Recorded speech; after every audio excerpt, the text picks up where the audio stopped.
Mas quando a gente fala de big players, eu imagino que isso seja mais difícil ainda, que os desafios sejam maiores ainda, né? E vocês têm algum exemplo, alguma coisa que vocês podem trazer em relação a isso, para que o pessoal que esteja assistindo a gente também aprenda com os erros dos outros, né? Que isso também é importante. De fato, eu trabalhei em grandes empresas, o pessoal que entrar aí no meu LinkedIn vão ver que minha última passagem realmente foi uma mega empresa, acho que uma das maiores que eu já trabalhei, foi o que eu comentei há pouco tempo. Você fazendo uma pequena, a única vantagem é que você tem a proximidade de vários stakeholders ou patrocinadores dessa transformação organizacional, muito de perto. Então, você acaba influenciando um pouco mais, se você tiver habilidades de ser um agente de mudança dessa transformação, que você consegue influenciar esses patrocinadores. A transformação organizacional, se ela vem de patrocinada de grandes executivos, ela vai ser muito mais fácil. Não tenha dúvida. Aquelas pessoas que falam que a transformação organizacional vem de baixo, há controvérsias. Acho que é possível, sim, mas o cara tem que ser muito bom para fazer. Porque tudo bate no investimento de algum patrocinador. Se você tiver um ou dois patrocinadores, as coisas começam a ficar muito mais fáceis.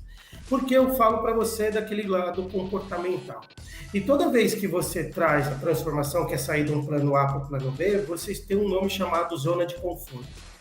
E ao tirar a zona de conforto das pessoas, um elefante incomoda muita gente, 2, 3 elefantes incomoda muito mais. E você vai começar a incomodar muita gente, porque você está tirando ele da zona de conforto. E ele não vai entender, porque ele não sabe de fato, ele não teve a escola, ele não soube o que é aquilo, ele fez aquilo há 10, 15, 20 anos talvez, e aí chega um cara falando sobre transformação digital organizacional e fala que esse cara vem fazer. Mas acho que eu tenho um tema aí, que é o que eu comentei, né? É começar por fazer algo por exemplos. O que quer dizer isso? Comece pequeno. Comece por pessoas que entendem o seu movimento. Você vai ter que ter essa habilidade de encontrar pessoas dentro dessas big players, discutir. Hoje está muito mais fácil encontrar essa galera, porque hoje é muito mais difundida essa transformação organizacional. E hoje não tem mais volta, porque o mundo está falando sobre isso. Existe MBAs, mestrado, não tem mais volta para falar, né? Então hoje está muito mais. Há 3, 4 anos atrás era muito mais difícil, né? Mas você começa pequeno. Então você pega aquele departamento, às vezes nem é o departamento, aquele produto que você está trabalhando e comece por ele. Começa por ele e aí você começa a trazer indicadores, movimentos bem interessantes. Ali você vai fazer, opa, alguém está fazendo algo bacana. Porque a transformação que eu falo de comportamento é o que o Samuel comentou. Você sair de uma posição de comando e controle e você trazer o time para ser autogerenciáveis de fato, para que eles possam ser ouvidos, co-criativo, colaborativo. Todo mundo vai gostar de trabalhar desta maneira. Essa é a nova gestão. Aquela gestão de comando e controle acabou, já era. Mas eu trago aqui um assunto, não sei se você vai me perguntar, Lana, eu já estou fazendo um spoiler. Eu acho que a transformação organizacional, além de tudo isso que a gente vem falando, ela é muito maior do que isso. E são poucas empresas que estão nesse nível, que é o tal do ecossistema colaborativo. O que quer dizer isso? A gente olha muito pela transformação organizacional ainda dentro de casa. Alguns indicadores ou movimentos ainda dentro das empresas. A transformação organizacional ela chega no nível de criar plataformas digitais co-criativas colaborativas com o meu fornecedor, com o meu distribuidor, com uma pessoa de startup, um Samuel da vida que é um parceiro de uma cocriação de produtos digitais. Então, esse movimento onde você consegue plugar vários ambientes dentro da sua organização e ela ser muito mais ágil, aí que está a maturidade da transformação organizacional. Mas para isso é o tal do comportamento. Os executivos têm que entender que Sim, nós vamos abrir as portas para aquele fornecedor olhe o nosso preço e não ter medo disso. Muito pelo contrário, ele tem que fazer parte da minha entrega, da minha excelência para o meu cliente. E isso são poucas empresas ainda que estão pensando nessa transformação organizacional. Quando traz a questão da economia de plataforma, essa é algo que vem evoluindo, né? Na verdade, até se algum tempo atrás começou a se falar bastante em super app, e esses super apps tendem a se transformar em plataformas.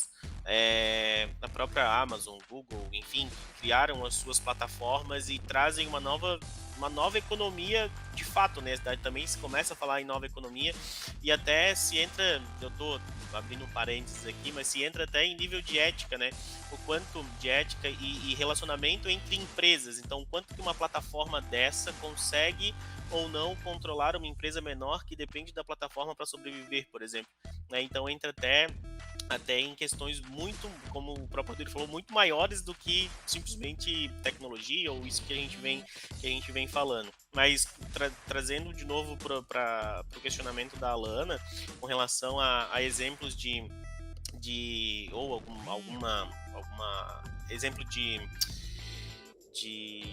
insucesso, né, ou alguma experiência, não é necessariamente insucesso, mas o que a gente tem percebido, principalmente quando a gente entra em empresas que estão começando essa jornada de transformação, é uma tentativa por buscar coisas novas, mas não conseguir saber exatamente como isso pode acontecer.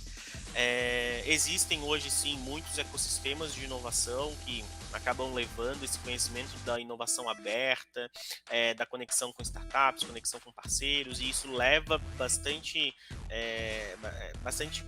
coisa de valor para a empresa, conteúdo de valor e conhecimento de valor. O que eu acho que um pouco as empresas ainda estão errando é acreditar que abrindo um setor de inovação, que aquilo dali vai salvar a estratégia de transformação ou vai salvar o futuro da empresa.